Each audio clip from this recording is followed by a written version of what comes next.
Baik anak-anak, bertemu lagi di mata pelajaran kita yakni Akidah Akhlak. Pada hari ini kita akan membahas tentang sifat-sifat wajib bagi Allah. Namun sebelumnya saya minta ketua kelas untuk memimpin doa agar dalam pembelajaran kita pada hari ini diberikan kelancaran kepahaman. Silakan ketua kelas. Baik teman-teman, sebelum melakukan aktivitas pembelajaran pada pagi hari ini, alangkah baiknya kita membaca suratul Fatihah di dalam hati. Mulai.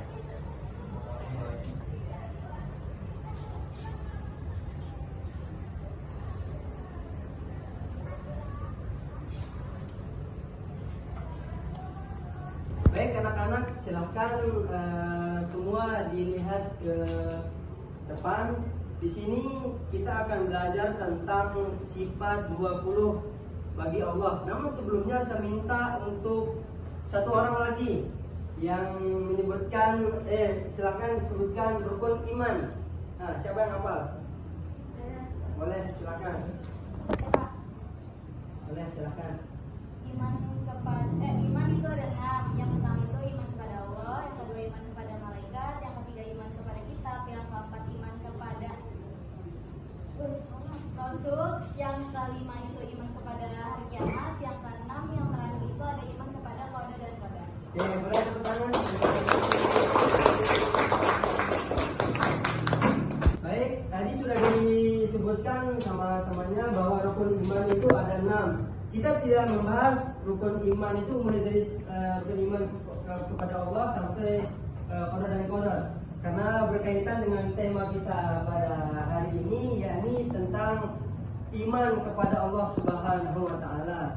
Nah, kenapa kita beriman kepada Allah Subhanahu wa taala? Salah satunya tujuannya agar kita iman kita itu bisa menambah. Percuma dong nanti kita iman kepada Allah, kita beriman kepada Tuhan kita, tapi tidak tahu sifat-sifatnya, itu percuma. Jadi kita akan membahas tentang sifat wajib bagi Allah. Sudah Bapak sebutkan tadi bahwa sifat wajib bagi Allah itu ada 20. Nah, yang pertama yaitu wujud. Wujud artinya ada. Bapak contohkan saja langsung ya, biar orang paham. Angin ada, tapi tidak bisa dilihat. Nah, itulah kita contohkan seperti Tuhan.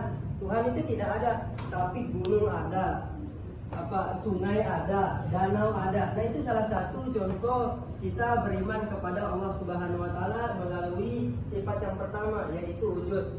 Bagi Allah yang pertama itu adalah wujud, yang artinya ada, seperti yang Bapak contohkan tadi, ada danau, ada sungai, ada, semua ada. Nah, yang menciptakan itu nggak harus mesti ada, nggak langsung ada, pasti ada orang yang menciptakan, yaitu Allah Subhanahu wa taala. Dan ini salah satu cara kita untuk mengimani bahwa Allah Subhanahu wa taala itu ada.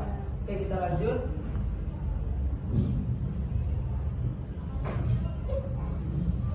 Sifat wajib bagi Allah yang kedua itu adalah qidam, yang artinya terdahulu. Nah, jadi anak-anakku sekalian pasti tahu bahwa Tuhan itu, Allah Subhanahu wa taala itu tidak didahului oleh makhluk apapun, entah itu malaikat, entah itu orang tua kita semua, bapak maupun anak-anak. Intinya Allah Subhanahu wa taala itu sudah dari awal ada, tidak didahului oleh makhluk siapapun. Sampai sini paham? Sampai sini paham? Sifat yang ketiga bagi Allah Subhanahu wa taala itu, anak-anak bisa melihat di depan, artinya bakok, artinya kekal. Kalian pasti mendengar bahwa nanti pada hari kiamat semua akan dihancurkan. Entah itu gunung semuanya pasti dihancurkan. Seperti yang dikatakan di dalam Al-Quran kan, untuk manusia ya, untuk yang bermakhluk. Kullu nafsin za'iqatul maut, setiap yang bernyawa pasti akan mati. Nah, kekal ini atau bakok ini adalah sifat yang ketiga bagi Allah. Nanti kalau semua itu dihancurkan, Allah itu tidak hancur, Allah itu masih tetap ada. Nah, baik anak-anak, seperti yang Bapak terangkan tadi bahwa sifat bagi Allah yang ketiga itu adalah baqo, yaitu kekal. Nah, nanti pada hari kiamat kan semuanya itu dihancurkan kan? Semuanya dihancurkan. Tidak ada yang masih utuh. Semuanya pasti dihancurkan kecuali Allah Subhanahu wa taala. Kenapa?